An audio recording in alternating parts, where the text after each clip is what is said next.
My first favorite phrase is, what can you do? Life in the garden sometimes is different what I imagine, right? And my second phrase is, the garden tries to eat the gardener during the middle of August. So, my dear gardeners, I am back from vacation and we are going to give you a tour of the garden. There are some things which fell, believe it or not, and some things which are trying to get over our garden.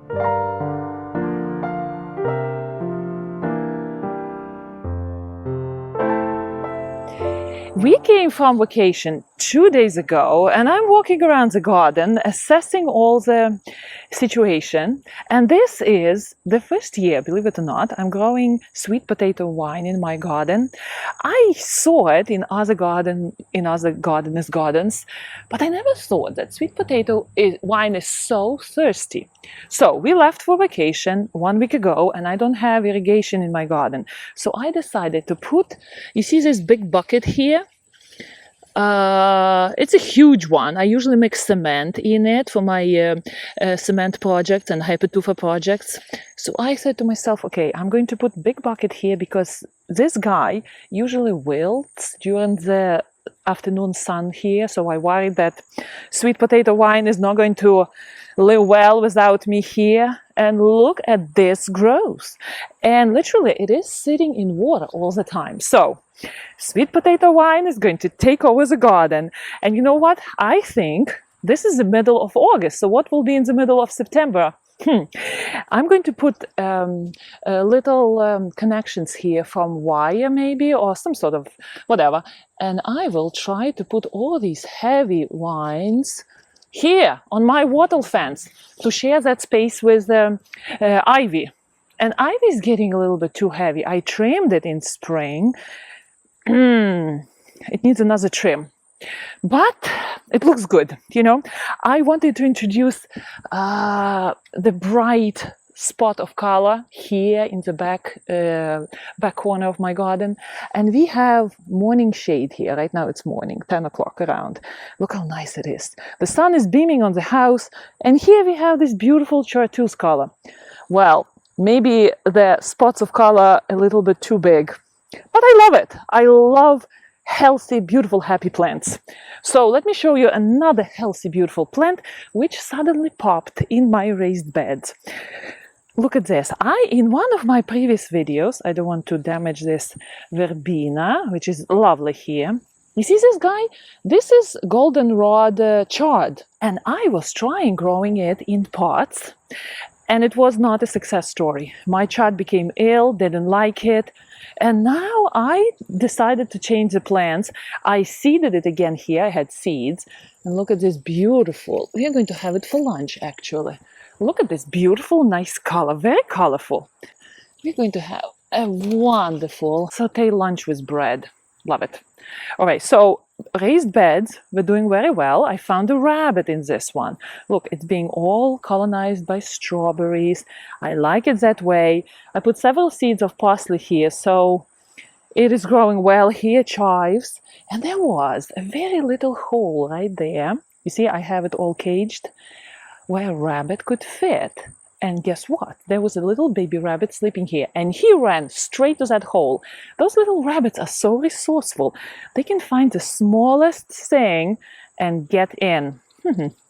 All right, so raised beds are wonderful. Look at these verbenas. This is Verbena bonariensis, and they are nice and tall. They self-seeded everywhere here, so I weeded everything out and I just left these guys. I love this verbena. This verbena is a different type. It's more compact. What's the name of it? Verbena. What's the variety? I will put it on the screen. And look at this. This went into seeds. What is this? This is my husband's favorite. James, tell me. Cilantro. Cilantro! Yes, this is cilantro. So we are going to dry it for seeds, and we will have seeds for next year, the favorite herb of my husband. By the way, thank you, James, for filming. Oh, look at California poppy. It's not really happy here in a little bit of shade, plus it was dry here without my absence, without me being present here. But it will perk up. I know it will. And this was actually the first year when my thyme flowered here. Look at this. It's past its beautiful prime time of flowering, but still it's wonderful. It's like a little micro corner here in the garden. We walk through here, we step on some of the of thyme, it releases its aroma. I like it. It's beautiful. I like this corner here, this pathway between my boxwoods. My salvia, this is some sort of a wild salvia, is looking quite spent here in the garden, and I have issues with it. So last year I gave it a cut, you know, in the middle of summer with the hope that it will grow back, and I can see that new growth is happening here. But my salvia didn't like it. I think this year it is not as big as it used to be. And I think it's because of that chop I did, Chelsea chop on it. But the reason I like this salvia here, when I get up and go out and sit on my chair in the morning and have my beautiful morning quiet time, the yellow birds are coming here and they consistently go for this salvia. I think they are hunting for seeds here, and they're so beautiful and very skittish, by the way. So they would not, I try not to move on my chair when they come, because when they see the movement, they take off. And I like to watch all the pollinators coming here, particularly to this plant. They just fly into my garden. Sometimes I see a bee flying by, and she is just making direct fly towards this plant. So they know what's what in the garden. So I don't know what to do with this salvia. I keep it going through year after year together with gooseberry going wild here. I guess it will be this way. Eventually I will cut all the long stems, but I don't want to do it because the yellowbirds are here and they love these long spent blooms. Oh, look at Parfuma Rose, the bumblebee, I think. Oh no, carpenter bee just landed on this rose. Parfuma Rose is a beautiful rose. It has wonderful scent, and look at the strength and vigor of it here. Giving business to my boxwoods, believe it or not. I thought boxwoods will give business to this rose. Not really. Very interesting. Look at this big beautiful weed right here. Oh, I have to be careful because this is going to spread the seeds all over the minute I touch it. So let me attack it a little bit later. Now let's look at our latest project, which I did here, and it is my wattle fence. I must say it's looking very well here. We asked our good neighbors, two ladies, to water all our plants, and I didn't touch this display here. They were watering everything as is. So coleus is doing very well. This pot is doing very well. It's getting a little bit brown here, black here, but which is fine. It's a nice vintage feel. This girl, I don't know why she is not blooming here. Standing strong. Maybe too much shade here. Petunia, white petunia, why not blooming? Maybe a little bit of a drought condition. We will see. I'm going to stay on top of watering and we'll see if it will want to bloom. Maybe I should shear it a little bit to encourage blooming. So, my wonderful neighbors, I know they're watching. Thank you so much for taking care after my plants. Coming every day, and what I did, I didn't want my plants to bake on the back porch, so I moved them all the way here, and including the window box. You see the sweet potato vine. I just took it out and I placed it in the container here because I was worried that once a day watering wouldn't be enough. Look at this, flowers in the shade, wonderful. But as a result, it looks congested. I have to move everything out from here. Spirea is doing really well. I'm very happy with Spirea. Look, it's like a Wild West here, jungles. I will be moving everything back slowly. I just need to have a little bit of time here. Look at my Spirea. What I did this year, I did something different. I put Spirea, which is a shrub, right, into this container. Well, I made this container. This container is proven to be winning one over and over again. What I'm going to do, I'm going to make some of them for sale in my Etsy store, because this is a proven solution. So spirea is usually what? A shrub, right? So it doesn't really want to grow in hanging condition like that, but I tried. And look at this. Let's move my salvia away. It had this gracious cascading habit. I didn't trim it to put it into this artificial lollipop shape. Usually spireas are trained in that way, a shrub, lollipop shrub. And I think it is very nice looking here. It is a variegated variety, but I think because there is afternoon shade, it lost its color here, that nice chartreuse color. I'm fine with it. I wanted a nice little splash of color there, and I think there is, thanks to salvia lived through the heat of my absence and heat of the week. We didn't have a single raindrop. Just fine, and doing well in that pot. And look at basil. I make sure that I harvest all the... I don't let it bloom. Oh, it smells so good. And we are going to have plenty of pesto all over again. Very happy with it. Well, this is a total disaster. I didn't even get to it. So tomato just self-seeded here. The flowers died in the middle of summer, so my absence didn't help at all. And these tomatoes, I don't know what to do with them. Look at them. They're starting to produce tomatoes. I have to do something with it. But the biggest surprise is this beauty right here on the table. I have to water it because it suffered a little bit from drought. And it is, you know, people pronounce it differently, Scivola, Scarola. It is Scampi Blue. Also, my first year growing it in the garden, and I am surprised how neat it is. Right now, it's slightly recovering from drought, and I'm going to make sure that I water it well, and it will bounce back. It looks a little bit dry. But I'm very surprised how wonderful it performed this year. I'm going to do a video on it too. And you can't really find it in a lot of nurseries. I happened to see it. It was just a little nothing looking small plant. Maybe that's a reason, because a lot of gardeners go into the garden centers, they see something blooming and they buy it, and they don't want to buy something which doesn't have flowers. But that's how you will buy it, without any flowers, just several stems on the plant. Beautiful. I love this color. I like the blue color to begin with. Now my rose here, a slight shade. I didn't want to bake it on the sun without me. And looks like this unknown rose is Floribunda rose, blooming in clusters. And it is a little bit too big here for this spot. I don't even know how this rose came to me. Somebody gifted it to me, and I really didn't know what rose it is.